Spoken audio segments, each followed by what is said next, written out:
Hello guys, আসসালামু আলাইকুম। Welcome back to SSY ব্লগে। আপনারা সবাই কেমন আছেন? আশা করি আলহামদুলিল্লাহ অনেক অনেক ভালো আছেন। আজকে খাবো আমি আম মাখা। অনেক দিন ধরে আমগুলো ঘরে এনে রাখছি, এই যে। কিন্তু একা একা খেতে ভালো লাগে না। সন্তান থাকলে না হয় মা সন্তানেরও কাইটা দেয়, নিজেও খায়। তো একা একা খেতে ভালো লাগে না, আমগুলো নষ্ট হয়ে যাইতেছে। তো আজকে ভাবলাম যে মরিচ দিয়ে, তারপরে লবণ দিয়ে, চিনি দিয়ে মেখে লাল করে আজকে আম মাখা খাবো আর আমার বন্ধুদের সাথে শেয়ার করব।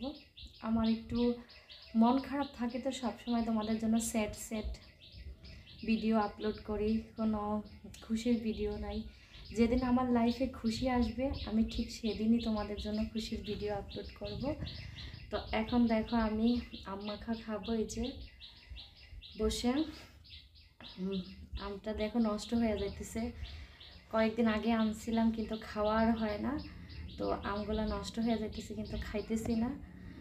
ভালো লাগে না, মন খারাপ থাকে সবসময়, এর জন্য খাইতে একদম ইচ্ছে করে না। তো ভাবলাম যে আজকে কাইটা খাই। বিশেষ করে সবসময় মনটা খারাপ থাকে, তো এজন্য খাইতে ইচ্ছে করে না।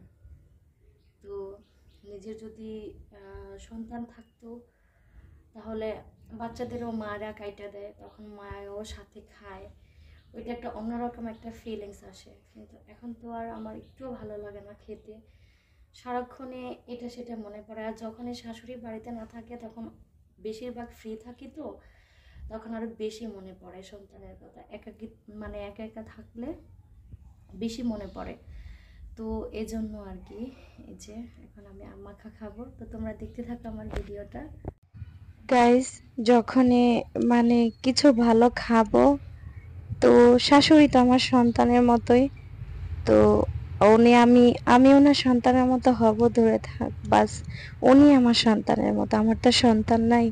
উনি বাড়িতে থাকলে বা আমার ঘরে থাকলে ওনার সেবা টেবা করি, আমার সময়গুলি কাইটা যায়, অত একটা কষ্ট লাগে না। তো দিন পার হয়ে যায়।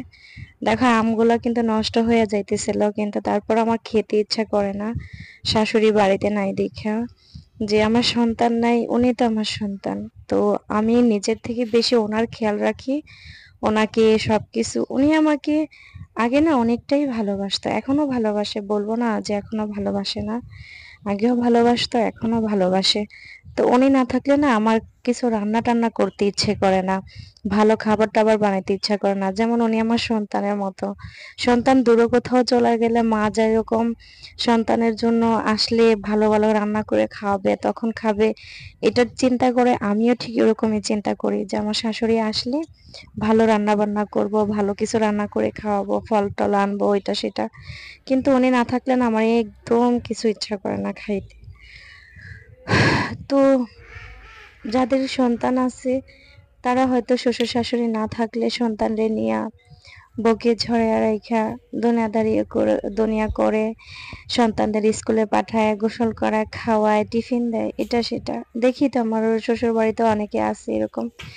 কিন্তু আমিও না আল্লাহর কাছে এরকমটা আশা করি যে আল্লাহ, কবে তুমি আমাকে একটা সন্তান দিও আল্লাহ। তোমার কাছ থেকে দুইটা তিনটা চাই না আল্লাহ, শুধু তুমি আমার একটা সন্তান দাও, যার মুখ থেকে মা ডাক শুনে, আমার বাবা ডাক শুনে আমার হাজবেন্ডের মনটা ভরে যাবে। আমরা দুজনেই অপেক্ষা করে আছি, ইনশাল্লাহ একদিন আমাদের এই অপেক্ষার দিন শেষ হবে।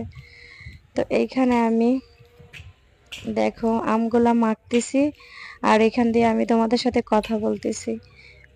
আমি সব সময় না এত খুশি হয়ে কথা বলতে পারি না, কারণ আমার মনটা তো সব সময় খারাপ থাকে, খুশি হতে পারি না।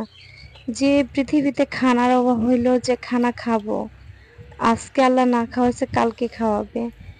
কিন্তু কোনো কিছুর অভাব হইলে না ওইটার অভাব একদিন পূরণ হয়ে যায়। কিন্তু 14 বছর ধরে যে সন্তানের যে অভাবটা আমি উম, অভাবটা পাইতেছি, এই অভাবটা না পূরণ হইতেছে না এখনো। এটাই আমার কাছে অনেক কিছু, যে আল্লাহ কবে আমার এই অভাবটা পূরণ করবে। এখন যেহেতু আমি একটু সৌদি আরব যাইতাম, আমার যাওয়ারই কথা ছিল, কিন্তু শাশুড়ির জন্য কিন্তু যাওয়া